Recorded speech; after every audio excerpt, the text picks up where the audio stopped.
Assalamualaikum warahmatullahi wabarakatuh. Berjumpa lagi dengan saya Srini Lestari, calon guru penggerak angkatan 10 dari SDN 1 Sinargali, Kabupaten Tangerang. Di sini saya tidak sendiri, saya ditemani oleh Ibu Subektia Murdani, guru kelas 2 di SDN 1 Sinargali. Assalamualaikum Ibu. Waalaikumsalam Bu. Gimana nih kabarnya Ibu siang hari ini? Alhamdulillah baik. Alhamdulillah. Hari ini kita akan adakan percakapan pra-observasi ya Bu ya. Jadi saya nanti akan mengamati proses pembelajaran yang Ibu lakukan di dalam kelas. Sebelum melakukan observasi ini, tujuannya adalah untuk mengetahui dan mengevaluasi jalannya pembelajaran yang Ibu lakukan di dalam kelas nanti, seperti itu. Nah, gunanya percakapan kita ini adalah untuk memberikan pembelajaran supaya pembelajaran yang Ibu berikan di kelas nanti bisa maksimal, seperti itu Bu. Ada beberapa pertanyaan yang akan saya tanyakan ke Ibu. Yang pertama, kira-kira tujuan pembelajaran apa yang akan Ibu capai, seperti itu? Siswa dapat mengetahui dan melakukan peraturan yang ada di dalam keluarga. Oke, jadi siswa mengetahui dan melakukan peraturan yang ada di dalam keluarga, contohnya mungkin menonton TV ada waktunya, begitu ya Bu ya. Oke, baik. Nah, bagaimana untuk area perkembangan yang ingin Ibu pakai dalam observasi ini Bu? Ya, area perkembangannya adalah aspek area keterampilan. Baik. Jadi area perkembangannya adalah aspek pengetahuan dan aspek keterampilan, begitu ya Bu ya. Nah, saya ingin mendengar ini Bu, bagaimana rancangan pembelajaran yang ingin Ibu terapkan di dalam kelas, mungkin dari strategi, terus model mungkin, ataupun metode pembelajaran ini Bu. Baik, berdasarkan strategi yang saya gunakan adalah strategi pembelajaran berdiferensiasi berdasarkan kesiapan belajar siswa yang diintegrasikan dalam pembelajaran sosial emosional. Nah, untuk model yang saya gunakan cooperative learning. Ya, jadi untuk metodenya saya menggunakan metode kelompok, tanya jawab, dan penugasan. Baik, jadi rencana strategi Ibu di dalam kelas itu menggunakan strategi pembelajaran berdiferensiasi yang diintegrasikan dalam pembelajaran sosial emosional, gitu ya Bu ya.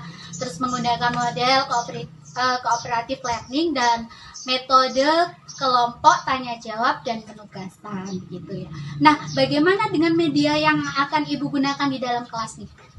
Kalau untuk media saya menggunakan buku, gambar, dan juga penayangan video oleh proyektor. Oke, baik. Nah, kira-kira kapan Ibu ini akan melakukan observasi nih? Untuk observasi segera mungkin Bu, mungkin minggu atau Senin depan. Oke, baik Bu. Nanti pada hari Senin saya akan datang mengobservasi Ibu di dalam kelas ya, selama pembelajaran itu berlangsung. Saya nanti akan mengamati, juga akan mencatat apa-apa yang terjadi di dalam kelas, begitu Bu. Nah, setelah itu, setelah melakukan observasi kelas, kita akan adakan percakapan yang terakhir ya Bu ya. Itu namanya percakapan pasca observasi, seperti itu, yang nanti akan didampingi oleh pengajar praktek.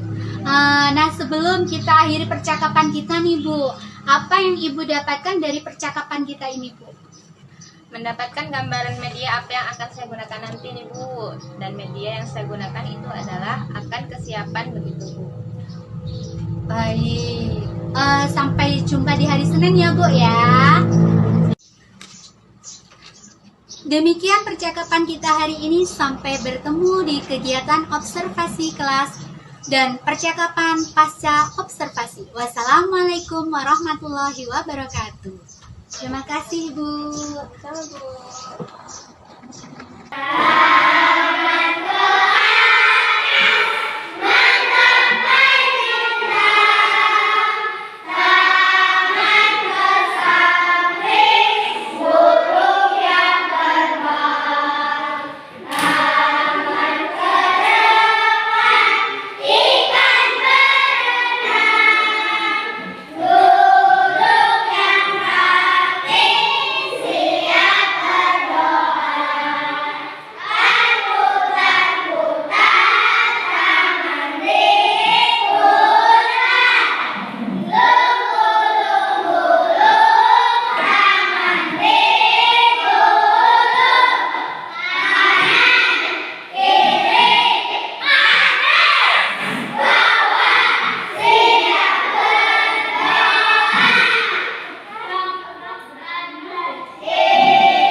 Dan hari ini yaitu peserta didik dapat menyebutkan aturan di rumah. Kemudian peserta didik dapat menjelaskan manfaat mematuhi aturan di rumah. Kita pasti memiliki aturan di rumah. Aturan dibuat sebagai petunjuk kita dalam bertingkah laku. Jika kita mematuhi aturan, semua kegiatan di rumah akan berjalan dengan baik dan menyenangkan. Bisa kita ingat bahwa aturan yang ada di rumah itu telah disepakati oleh semua anggota keluarga. Anak-anak, setiap hari pasti banyak sekali kegiatan yang kamu lakukan di rumah. Berikut adalah beberapa contoh aturan di rumah. Yang pertama, bermain setelah belajar. Apakah itu termasuk ke dalam aturan di rumahmu juga? Yang kedua, yaitu untuk membantu ibu merapikan tempat tidur. Ibu harap kalian semua selalu membantu ibumu di rumah dalam merapikan tempat tidur. Yang ketiga, yaitu menonton televisi di luar jam belajar dan menggunakan telepon genggam sesuai keperluan. Selanjutnya, yaitu selalu minta izin dalam bepergian, baik itu ketika berangkat sekolah atau ketika akan bermain dengan teman. Yang selanjutnya yaitu setelah makan, membersihkan meja dan mencuci piring. Kemudian pukul 19, belajar dengan rajin, dan di pukul 21 sudah tidur. Di setiap rumah pasti ada aturan yang dibuat. Aturan tersebut dibuat agar kegiatan di rumah berjalan dengan lancar, dan mematuhi aturan tentu sangatlah bermanfaat. Sekarang coba perhatikan gambar di samping. Dengan mematuhi aturan di rumah seperti punyaku, maka rumah menjadi bersih dan nyaman. Itulah manfaat dari mematuhi aturan di rumah. Ketika kita mematuhi aturan di rumah, tentu banyak sekali manfaatnya. Di antaranya yaitu meringankan pekerjaan keluarga, terutama orang tua. Kemudian anggota keluarga akan lebih saling menyayangi, melatih kedisiplinan, dan rumah akan lebih rapi dan bersih. Nah, sekarang kita sudah tahu berbagai aturan di rumah. Kemudian kita bisa mencontoh perilaku yang sesuai aturan, dan kita bisa hindari perilaku yang tidak sesuai aturan. Paham? Tentang apa? Ayo videonya tentang apa? Aturan keluarga. Coba yang kalian ingat salah satunya tadi apa dalam video tersebut? Itu apa? Contoh aturannya apa tadi dalam video ini? Bermain setelah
Itu doa sebelum belajar. Sekarang yang ketiga, sikap terhadap orang tua ada apa saja?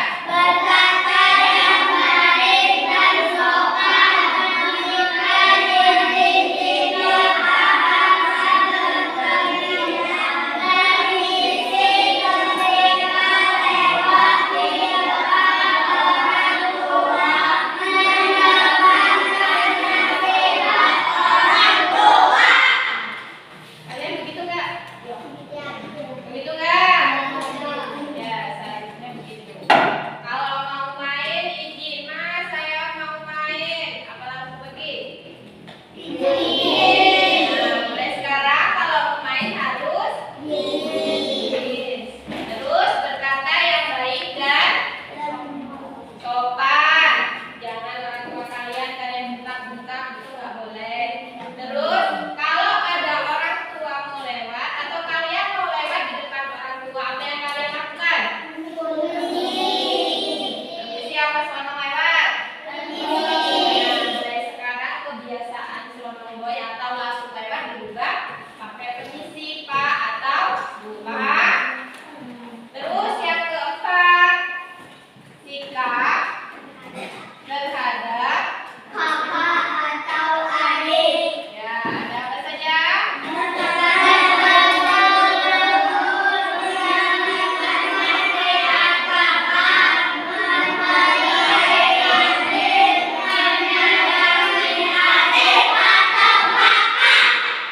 Kalian lakukan nggak? Lakukan. Terus yang kelima, aturan dalam ada apa saja?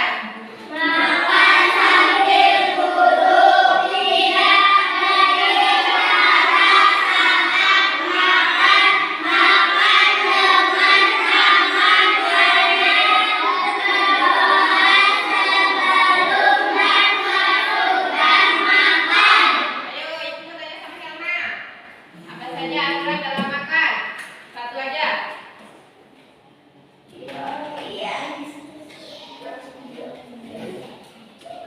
Dilihat di sini tuh. Apa saja aturan dalam makan? Makan sambil Nah, mulai sekarang kebiasaan kalian yang dari kantin bawa makanan sambil jalan itu dirubah. Bawa dulu jajannya itu ke teras sambil duduk ya. Atau kebiasaan kalian saat di rumah habis beli jajan, kalian sambil jalan sambil makan itu nggak boleh. Terus yang terakhir aturan dalam bermain apa saja?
Tadi aturan keluarga Ujang yang pertama apa?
Nih,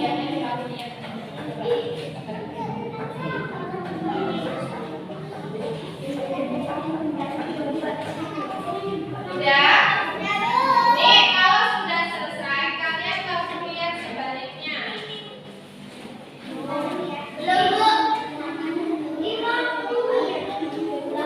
Udah, dilihat sebaliknya.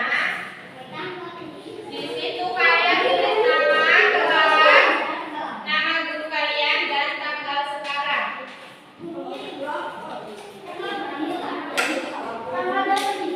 Tanggalnya ada di depan.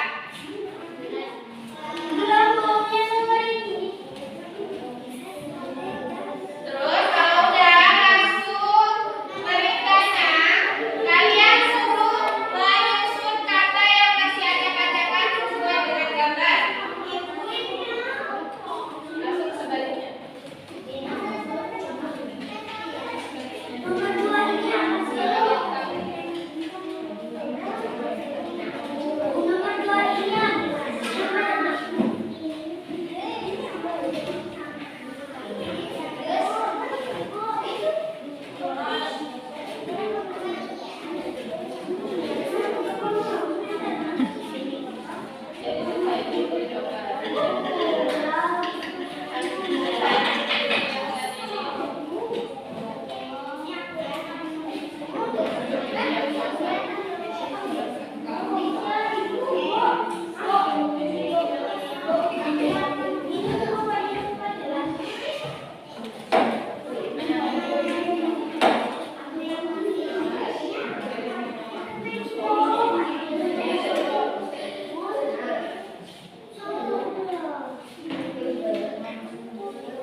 Ada yang sudah selesai?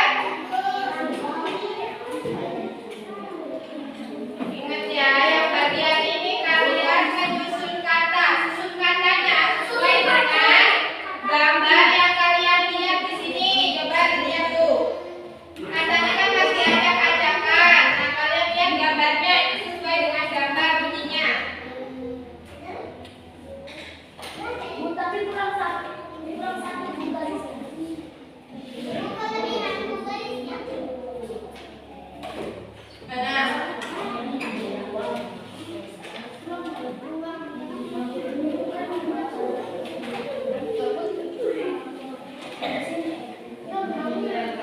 Yang kelebihan katanya nggak usah dibawa. Kalau udah menemukan dengan kata yang sesuai dengan gambar, yang kelebihan lihatin aja.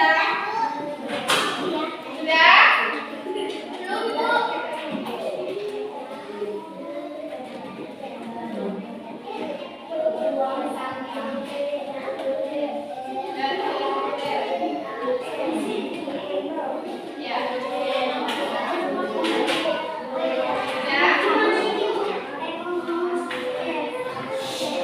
Ya, ini gambarnya lagi apa sesuai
Lestari, calon guru penggerak angkatan 10 dari SD Negeri 1 Sirnagali, Kabupaten Tanggamus. Di sini saya tidak sendiri, saya ditemani oleh Ibu Subetia Murdani, guru kelas 2 yang diobservasi pada kegiatan supervisi akademik. Dan di sini saya ditemani juga oleh Ibu Jumitri selaku pengajar praktik di calon guru penggerak angkatan 10 Kabupaten Tanggamus. Selamat siang Ibu Subekti, selamat siang Ibu Jumitri. Terima kasih sudah hadir pada hari ini. Kita lanjutkan Ibu ya percakapan di pasca observasi kali ini. Baik Ibu Subekti, pada percakapan pasca observasi ini saya akan memberikan pertanyaan-pertanyaan kepada Ibu Bekti terkait jalannya observasi di kelas yang sudah Ibu lakukan dengan tujuan sejauh mana proses pembelajaran yang sudah Ibu lakukan. Iya Bu. Oke, untuk pertanyaan yang pertama ini Ibu, bagaimana perasaan Ibu terkait dengan jalannya proses pembelajaran yang sudah berlangsung di kelas Bu? Di sini saya agak tegang Bu, tapi alhamdulillah bisa mengatasi itu semua dengan baik Bu. Oke, bisa diceritakan kembali Bu area pengembangan yang Ibu kembangkan di kelas, langkah-langkah atau tahapan yang Ibu lakukan di dalam kelas seperti itu. Baik, tahapan yang saya lakukan adalah membuat perangkat pembelajaran. Kemudian untuk area pengembangan saya memakai area keterampilan dan pengetahuan. Untuk pengetahuan itu saya memberi soal kepada anak, lalu anak menjawab. Dan untuk keterampilan saya memerintah anak itu untuk melakukan apa aturan di rumah yang telah mereka lakukan untuk mempraktekkan kembali di sekolah. Baik. Jadi sudah berjalan dengan baik lah ya Bu ya. Tapi masih ada kekurangannya begitu ya Bu ya? Iya, saya sudah berhasil dengan baik, namun masih ada kekurangan. Oke. Nah, menurut Ibu kekurangan atau kendala-kendala apa yang Ibu hadapi pada proses pembelajaran berlangsung di dalam kelas itu Bu? Kekurangan atau hambatan yang sering terjadi tentunya mungkin dialami oleh guru lain. Ya Bu, masih ada beberapa siswa yang tidak mau terlibat dalam kegiatan belajar tersebut, artinya siswa tersebut kurang aktif, begitu Bu. Oke, baik. Jadi ada beberapa siswa yang kurang aktif terlibat dalam pembelajaran itu ya Bu ya. Mungkin ada sebagian teman yang mengandalkan temannya begitu ya Bu ya. Tidak mengerjakan sendiri, istilahnya ya udahlah ada teman saya yang mengerjakan gitu ya. Kira-kira mengapa hal itu terjadi dan mengapa siswa itu kurang aktif begitu Bu? Mengapa siswa tersebut tidak terlibat dalam berkelompok? Menurut Ibu apa alasannya? Nah, mungkin pembagian kelompok dengan siswa yang cukup banyak. Untuk kedepannya, siswa kelompoknya saya akan menggunakan pendekatan yang sesuai dengan minat anak. Misalnya, saya akan bagi kelompok berdasarkan gaya belajarnya. Ada gaya belajarnya visual, kinestetik, dan audio sehingga anak lebih nyaman Bu.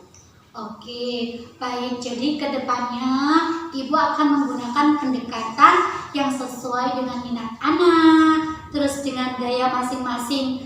Mungkin itu bisa berupa visual, kinestetik, ataupun audio tadi begitu ya Bu, supaya anak itu lebih nyaman.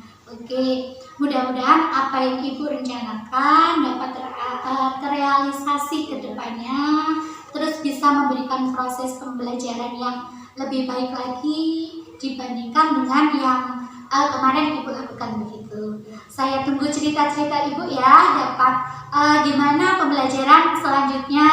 Kira-kira kapan ini Bu Ibu akan melakukan perubahan sesuai yang Ibu sampaikan tadi? Kalau untuk waktu belum bisa saya tentukan Ibu, tapi akan segera akan saya tentukan kapannya. Oke, baik. Terima kasih Ibu atas jawabannya. Semoga kedepannya lebih baik dan dapat direalisasikan begitu. Baik, untuk selanjutnya ini saya beri kesempatan Ibu Jumitri sebagai pengajar praktek untuk memberikan umpan balik atau tanggapan dari percakapan pasca observasi ini. Silakan. Baik, Assalamualaikum warahmatullahi wabarakatuh. Waalaikumsalam warahmatullahi wabarakatuh. Saya Junitri, pengajar praktik guru penggerak Kabupaten Tanggamus Angkatan 10. Dalam hal ini saya sudah melihat ya, tadi ada percakapan pasca observasi di Sri Lestari ya.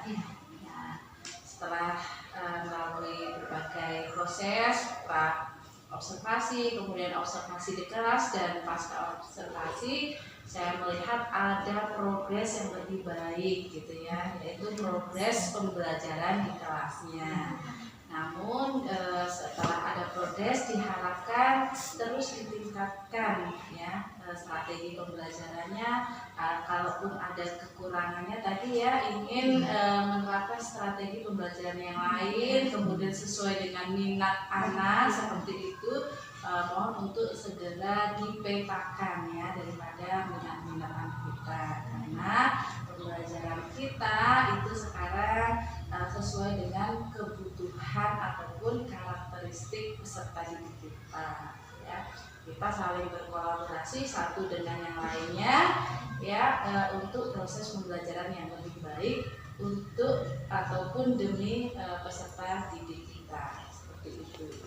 Dan kemudian yang bisa saya sampaikan, terima kasih untuk semuanya. Saya Assalamualaikum warahmatullahi wabarakatuh. Waalaikumsalam warahmatullahi wabarakatuh. Terima kasih banyak Ibu atas umpan baliknya dan tanggapan-tanggapannya terkait percakapan pasca observasi ini. Baik, akhirnya rangkaian supervisi akademik sudah selesai, mulai dari percakapan pra observasi, observasi kelas, dan pasca observasi. Saya mengucapkan terima kasih banyak kepada Ibu Jumitri dan kepada Ibu Subitio Murdani atas semua. Semoga kedepannya kita dapat menerapkannya di dalam kelas dengan baik. Saya akhiri, wassalamualaikum warahmatullahi wabarakatuh.